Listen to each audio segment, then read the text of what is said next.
Selamat malam para netizen dimanapun kita berada, salam inspirasi bagi kita semua. Agak menarik juga ternyata ya, kenapa Anies Baswedan ya datang ke Jawa Timur, berbagai hal bertubi-tubi ya dilakukan para orang-orang begitu kan ya. Walaupun tidak suka ya, pada hakikatnya bukan seperti itu caranya kita, ini negara demokrasi begitu kan. Dan bahkan tidak hanya itu, Bawaslu aja ikut-ikutan begitu kan, seolah-olah sinis terhadap Anies Baswedan begitu. Ini Bawaslu kirim SMS soroti kunjungan Anies ke Masjid Al-Akbar Surabaya. Lah, kok muncul spekulasi seperti itu begitu? Di mana letak seorang Bawaslu begitu kan?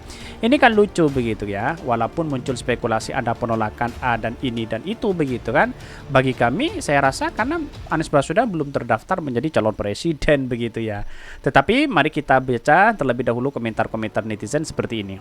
Ini komentar-komentar netizen agak pedas ternyata ya. Ini ya, bukankah Anies Baswedan belum terdaftar sebagai capres? Kok mengunjungi masjid saja tidak boleh? Harus nunggu masa kampanye. Muslim nggak boleh ke masjid. Ini komentar-komentar netizen begitu, agak lucu sekali begitu kan. Ada apa begitu ya ini? Mestinya tim sukses Anies Baswedan menahan diri dari kumpulan massa, apalagi di masjid yang selama identik dengan politik identitas.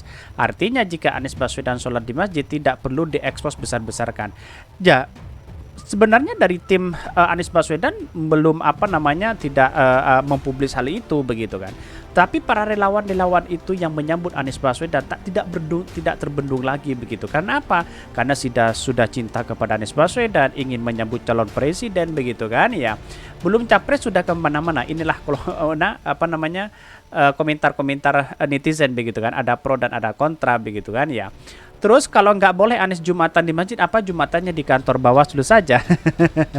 Bawaslu kok terasa tidak profesional gitu ya, kecuali Anies ya khutbah Jumat dia isinya kampanye agar memilih dia untuk baru pelanggaran. Belum apa-apa udah kelihatan keberpihakan. Betul sekali begitu kan. Kenapa kok Anies Baswedan yang selalu diincar begitu kan? Karena memang pertama silaturahmi. Terus kemudian Anies Baswedan sholat masjid di situ begitu kan. Ya siapapun kan sholat di Masjid Al-Akbar itu ya siapapun boleh ke situ begitu kan, terutama Pak Ganjar dan siapa lagi begitu kan ya. Karena pada hakikatnya apa sih sebenarnya urgensinya kok begitu sinis kepada Anies Baswedan, itu yang menjadi pertanyaan begitu.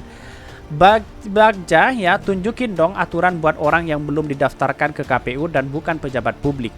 Kalau artinya sholat Jumat terus dikerubuti fansnya mau diatur juga sama Bawaslu, nggak ada otaknya nih Bawaslu. Jadi mengawasi gerak individu, lihat Anies pidato politik gitu di masjid. Pak Anies sudah muslim yang taat ya, dilihat dari tutur kata dan fasihnya saat mengutip ayat Al-Quran. Pak Anies ke masjid memang itu yang dibutuhkan seorang muslim ini. Bisa aja sih diarahin ke situ ya, kembali ke niatnya Anies saja mau ibadah atau mau kampanye. Kalau niatnya ibadah ya selesai ibadah segera keluar, nanti kumpul massa di luar aja, kan baik kan. Ya karena pada relawan-relawannya ya, orang-orang yang sangat mendukung Anies Baswedan, cinta kepada Anies Baswedan, tidak terbendung lagi begitu, ingin ketemu sosok begitu kan. Ya sama dengan artis misalnya ketemu dengan ini dengan itu begitu kan. Ya, bagaimana jadinya kalau Anies Baswedan sholat di Ampel begitu? Wah, itu tambah luar biasa begitu kan, dianggap sebagai kampanye begitu. Bahkan muncul spekulasi bahwa dianggap kuburan di tempat makam dijadikan kampanye politik dan sebagainya, pasti dianggap seperti itu begitu. Nah, pada hakikatnya inilah yang kemudian harus dewasalah berpikir seperti itu begitu kan ya. Biasa aja sih diarahkan ke situ, kembali ke niatnya. Itu cuma nunjukin kalau rezim penguasa yang sangat gebloh ini sedang panik betul begitu. Ada kepanikan besar begitu. Ada apa kok Anies Baswedan ditakuti dan sebagainya begitu kan. Sedangkan ya mungkin ya di koalisi perubahan ya cuma Anies yang akan dideklarasikan nanti ya, bisa jadi seperti itu begitu. Wallahu a'lam ya. Tidak ada hak sama sekali Bawaslu kepada Anies, mengatur Anies. Bukankah sekarang ya Anies masih baca pres, belum terdaftar ya, belum daftar dan belum tentu juga ikut daftar atau belum tentu juga lulus adanya. Artinya Pak Anies saat ini masih rakyat biasa, tidak ada hubungnya dengan Bawaslu. Betul begitu kan. Sedangkan yang lain sudah copras capres ke sana tidak ditegur oleh Bawaslu, ada apa begitu kan. Karena keadilan sosial bagi seluruh rakyat Indonesia itu harus sama di mata hukum kita begitu. Tetapi mari kita baca terlebih dahulu beritanya seperti ini. Ini beritanya ini agak menarik begitu kan. Bawaslu kirim SMS soroti kunjungan Anies ke Masjid Al-Akbar Surabaya. Ada apa begitu? Dikutip dari Detik News ya, Bawaslu menyoroti kunjungan Anies Baswedan di Surabaya. Hal ini seiring dengan beredarnya SMS ya, blast ya dari Bawaslu soal kegiatan politik Anies Baswedan di Masjid Al-Akbar Surabaya. Dilansir dari Detik Jatim ya, dalam SMS blast itu berisi pesan surat Bawaslu ya.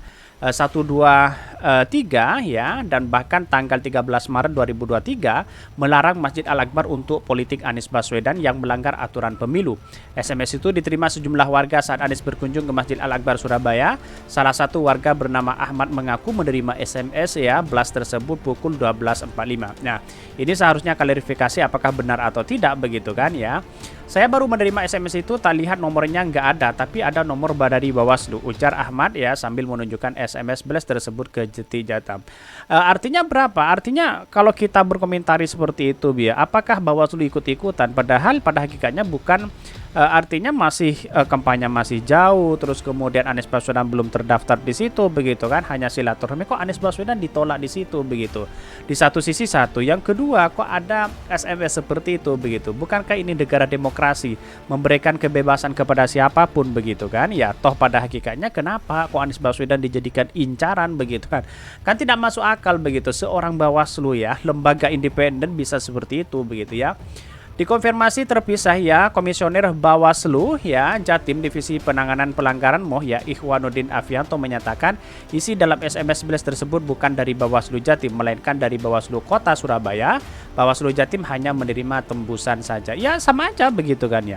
Dalam artian ya walaupun ini ranahnya sama, tapi kenapa kok arahnya kepada Anies Baswedan seakan-akan tidak boleh masuk ke masjid di situ begitu kan ya. Ya wallahualam. Pada prinsipnya adalah yang namanya keadilan itu harus rata begitu kan ya. Itu Bawaslu Kota Surabaya. Surat imbauan kepada takmir masjid kita dapat tembusan bisa konfirmasi ke Bawaslu Kota Surabaya ya. Lalu kemudian Bawaslu mau ngapain begitu kan di situ? Logikanya kan seperti itu begitu kan ya. Walaupun ada yang berspekulasi adalah curi setar dan sebagainya, di mana letak logikanya begitu kan? Padahal Anies hanya sholat di situ ya, tidak berkata apa-apa. Karena begitu Anies menjadi calon presiden disambut di situ, wajar dong karena ini adalah calon presiden, fans begitu kan, bisa saja seperti itu begitu ya. Sementara itu Ketua Bawaslu Kota Surabaya Agil Akbar menyatakan Bawaslu Surabaya mengimbau agar tidak ada kegiatan bersifat politik di rumah ibadah. Saat ini belum tahapan kampanye sesuai PKPU ya 3 tahun 2022 bahwa kampanye masih November. Kita sampaikan kalau tempat ibadah pendidikan dan tempat yang tidak boleh dilakukan kampanye. Bakal dalam hal ini menurut saya pribadi ya sah-sah aja sebenarnya ya. Cuma ada yang memang evaluasi lah dari Bawaslu bahwa kalau kita seperti itu terus begitu artinya sedangkan yang A ditindak, yang B tidak ditindak, dan kemudian apalagi yang C bebas begitu kan, itu kan tidak adil. Saya rasa tidak adil begitu, karena yang dia begitu banyak calon-calon presiden hari ini begitu kan ya, loncat sana loncat ke daerah yang lain, Bawaslu tidak menindak itu. Bahkan ada yang bagi-bagi sembako begitu. Coba bayangkan begitu kan, di mana letak logikanya begitu. Tapi kenapa kok Bawaslu begitu ngotot sekali bahwa mengimbau kepada Masjid Al-Akbar bahwa seolah-olah Anies ingin menyebarkan identitas politik atau politik di situ? Di mana? Bayangkan begitu kan. Saya tidak harus berpikir seperti itu begitu. Artinya kalau selama ini ya karena saya datang langsung di Masjid Al-Akbar, saya tahu kondisinya begitu kan. Dan bahkan ya biasa aja dia disambut Anies Baswedan sangat luar biasa, memang disambut di luar begitu, apalagi ketika Anies Baswedan turun dari masjid begitu kan ya. Karena pada akhirnya itulah ada relawan, ada fans itu menyambut karena memang itu adalah sosok calon presiden ya, tidak menjadi masalah juga begitu kan. Sama aja dengan Jokowi turun ke sana, Erick Thohir turun ke sana, Pak Sandi turun ke lapangan, kemudian Pak Ganjar turun ke sana. Ya biasa-biasa aja disambut juga begitu. Kenapa tidak ditindak begitu? Bahkan ya ada yang bagi sembako begitu. Di mana letak logikanya begitu? Kok selalu Anies Baswedan dia disalahkan dan bahkan dikatakan sebagai tidak etis? Di mana begitu kan? Akankah Bawaslu waras terhadap ini begitu kan? Itulah logika-logika kita. Mungkin itu yang kami sampaikan. Tonton terus channel Khodari Podcast Rakyat ini karena berita-berita menarik dan viral setiap harinya. Salam para netizen, salam inspirasi bagi kita semua. Jangan lupa di subscribe channel YouTube Khodari Podcast Rakyat ini.